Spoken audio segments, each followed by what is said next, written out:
नमस्कार, मी सीमा. माझ्या लग्नाला 6 महिने झालेले. माझा नवरा राजेश कामासाठी परदेशात होता.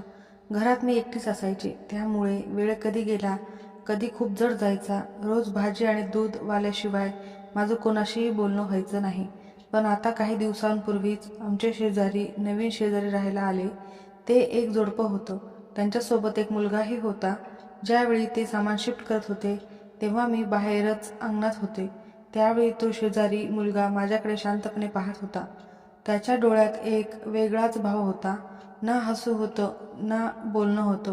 एक क्षणासाठी तर तो मला असं वाटलं की जणू तो काहीतरी निरीक्षण करत असल्यासारखं बघतोय. तर माझी त्याच्यावर नजर गेली म्हणून मी थोडे हसले. पण तेव्हाच त्याने एकदम नजर खाली घेतली. मला वाटलं पहिल्या भेटीत असं स्माईल करणं कोणालाही ऑकवर्ड वाटू शकतं, म्हणून मी माझ्या चेहऱ्यावरचं हास्य कमी केलं. त्याच दिवशी काही वेळाने ती शेजारी चार्जर मागण्यासाठी माझ्या घरी आली. ती बोलकी आणि मोकळ्या स्वभावाची होती.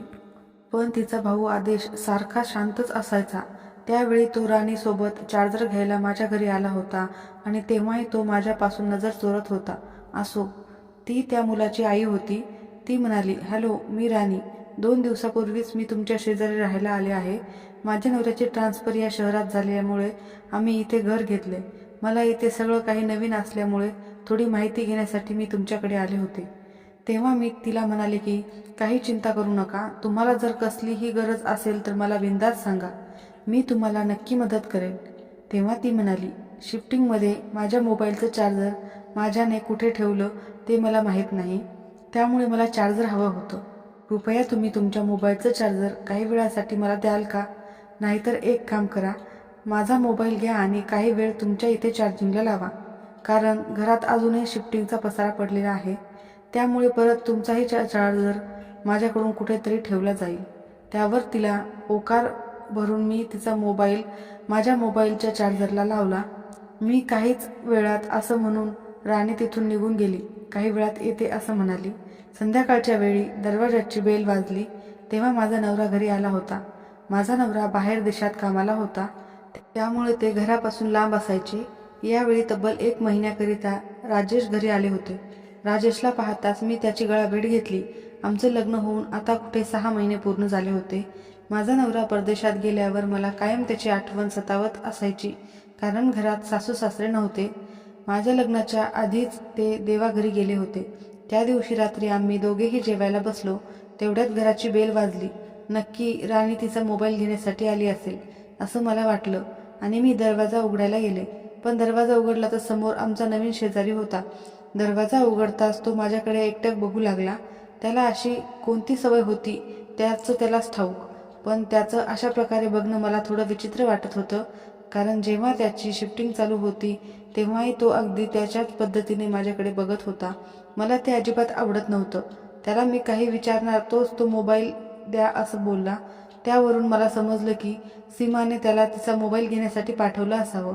मी त्याला म्हणाले, 2 मिनिट थांब, मी मोबाईल घेऊन आलेच. तेवढ्यात सीमाने त्याला आवाज दिला. त्यावरून मला समजलं होतं की त्याचं नाव आदेश आहे. सीमाची आणि माझी एवढी अजून ओळख नव्हती. नाहीतर मी आदेशची कंप्लेंट तिच्याकडे केली असती. पण आत्ताच नवीन आलेल्या शेजाऱ्यांना असं काही गोष्टी सांगणं म्हणजे भांडणाचं कारण झालं असतं. त्यामुळे मी काही न बोलता त्याच्याकडे दुर्लक्ष केलं व घरात शिरले. त्या रात्री अचानकच आदेशचा चेहरा माझ्या डोळ्यासमोर आला. तेव्हा मी उठून पाहिलं तर समोरच्या घराच्या खिडकीत आदेश स्वतःच्याच चेहऱ्यावर टॉर्च पकडून उभा होता आणि ते मला आमच्या रूममधल्या खिडकीतून स्पष्ट दिसत होतं. त्याला तिथे उभं बघून मला तर भीती वाटली. तेव्हा मी लगेच उठून खिडकीचे पडदे लावून घेतले. दुसऱ्या दिवशी सकाळी नाश्ता करत असताना मी राजेशला ती रात्रीची गोष्ट सांगितली. त्यावर तो म्हणाला, लहान मुलं असे खट्याळ असतातच. आदेश ही अंधारात असल्यामुळे काहीतरी खोड्या करत असेल. तू त्याच्याकडे लक्ष देऊ नकोस. बरं सांग, आज तू माझ्यासाठी दुपारी काय स्पेशल मेनू बनवणार आहेस? तेव्हा मी राजेशला म्हणाले, तुझ्यासाठी ते सरप्राईज आहे. पण हो, तुला आवडणारी गोष्ट मी बनवणार आहे. तेव्हा राजेश म्हणाला, ठीक आहे, मी आतुरतेने दुपारच्या जेवणाची वाट पाहीन. मग नाश्ता आटपून राजेश त्याचं काम करत रूममध्ये बसला. मी त्यावेळी विचार करत होते की राजेशला आवडेल असं मी काय बनवू शकते. तेव्हा मला एकदमच आठवलं की राजेशला आमरस पुरी खूप आवडते. मला आंबे घेण्यासाठी कुठे लांब जाण्याची गरज नव्हती.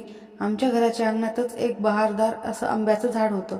तेव्हा मी एक छोटी बास्केट घेऊन अंगणात गेले.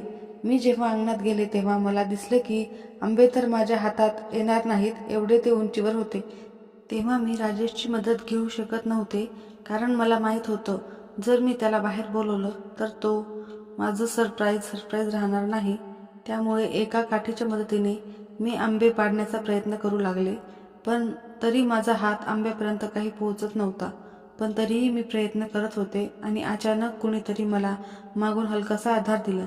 मी क्षणभर समजले की राजेश असेल, पण तो आदेश होता. मी त्याच्याकडे रागाने बघताच तो शांत आवाजात म्हणाला, मी तुमची मदत करत होतो. त्याचा हात काढताना मला जाणवलं तो मला स्पर्श करू पाहत नव्हता, पण अंतर चुकीचं ठरत होतं.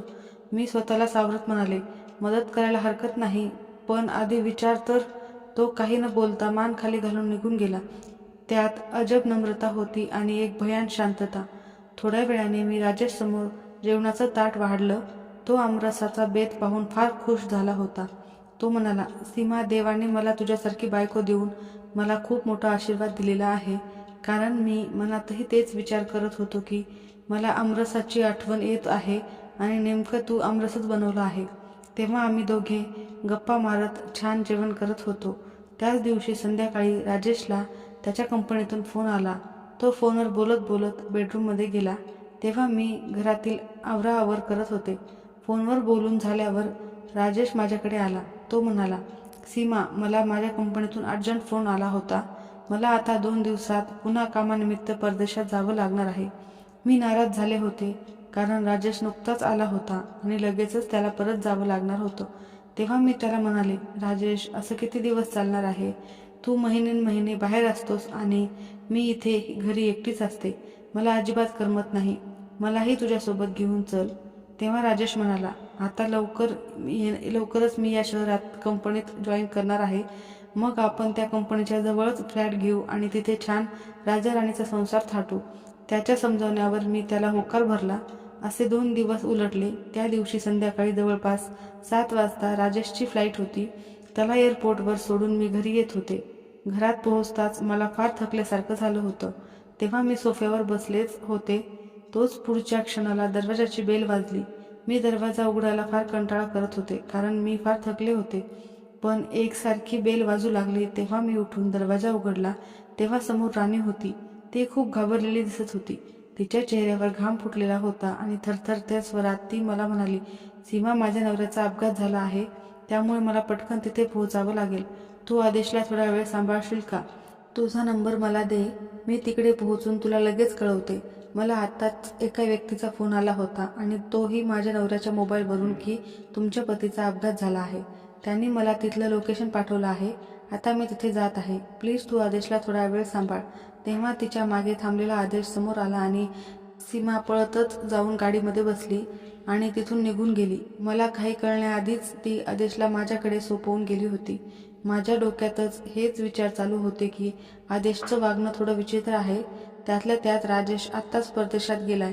घरी मी एकटीच आहे, पण आता शेजार धर्म म्हणून मला त्याला थोडा वेळ माझ्या इथे ठेवून घ्यावं लागणार होतं. तेव्हा मी पाहिलं की त्याच्या डोळ्यात अश्रू होते. मला त्याच्यावर दया आली. मी सोफ्यावर जाऊन बसले आणि त्याला एका बाजूला बसवलं. मी त्याला म्हणाले, आदेश, काळजी करू नकोस. तुझे वडील ठीक असतील. माझा नंबर राणी घेऊन गेलीच आहे. थोड्या वेळातच तिचा फोन येईल. सगळं काही ठीक असेल. तेव्हा आदेश फक्त मान डोलवत होता. त्याला कदाचित जास्त बोलायची सवय नव्हती, कारण याआधी तो फक्त माझ्याकडे बघतच असायचा. तेव्हा मी फार दमलेली होते. तरीही मी हिंमत करून उभी राहिले आणि स्वयंपाक बनवायला किचनमध्ये गेले. तेव्हा स्वयंपाक बनवत असताना आदेश तिथे आला. मी त्याला विचारलं की तुला काही हवं होतं का? त्यावर तो म्हणाला, काकी, तू फार दमलेली दिसतेस. तुला माझी मदत हवी असेल तर मी तुला मदत करतो. असं म्हणून तो मला स्वयंपाकात मदत करू लागला. त्याला मी वाईट मुलगा समजले होते, पण तो तर मला मदत करत होता. कदाचित त्याचा माझ्याकडे बघण्याचा दृष्टिकोन, याचा मी विचार केला तसा नव्हताच. तेव्हा स्वयंपाक बनवत असताना आदेशची मला खूप मदत झाली होती. जेवण करत असताना देखील तो शांतपणे जेवण करत होता. तेव्हाही तो माझ्याशी जास्त काही बोलत नव्हता. मला एकदमच आठवलं की राणी मला पोहोचल्यावर फोन करणार होती. तिने गडबडीत माझा नंबर तर घेतला होता, पण माझ्याकडे तिचा नंबर नव्हता. त्यावेळी मला तिची काळजी वाटू लागली होती. मी आदेशला त्याच्या आईचा नंबर विचारला तर तो म्हणाला, माझ्या आईने नवीन नंबर घेतला आहे, तो मला पाठ नाही आणि जुना नंबर तिचा बंद झाला आहे. त्यावर मी म्हणाले, ठीक आहे, काही हरकत नाही. काही वेळाने मला राणीचा फोन आला. ती म्हणाली, माझ्या नवऱ्याचा भीषण अपघात झाला आहे, त्याला आत्ताच हॉस्पिटलमध्ये आम्ही घेऊन आलो आहोत. त्याच्याजवळ थांबायला इथे कोणीही नाही आहे आणि हॉस्पिटलला आपल्या घरापासून जवळपास 20 किलोमीटर लांब आहे. त्यामुळे आज रात्री आदेशला तुझ्या घरी थांबावं लागणार. प्लीज तू माझी तेवढी मदत कर. उद्या सकाळी मी लवकरच घरी येऊन त्याला माझ्यासोबत घेऊन जाईल. तेव्हा मी तिला ठीक आहे म्हणाले. पोटभर जेवण झाल्यावर मला झोप येऊ लागली होती. त्यामुळे माझा सोफ्यावरच डोळा लागून गेला. मला बाहेर हॉलमध्ये झोप कधी आली कळालंच नाही. मध्यरात्री मला जाग आली तेव्हा मी पाहिलं आदेश तिथेच बसून होता. मी त्याला विचारले की आदेश तू अजून झोपला नाहीस? तर तो म्हणाला, कुठे झोपायचं तेही मला माहीत नाही, तर मी कसं झोपणार? माझा सोफ्यावरच डोळा लागला, त्यामुळे आदेशही तिथेच बसून होता.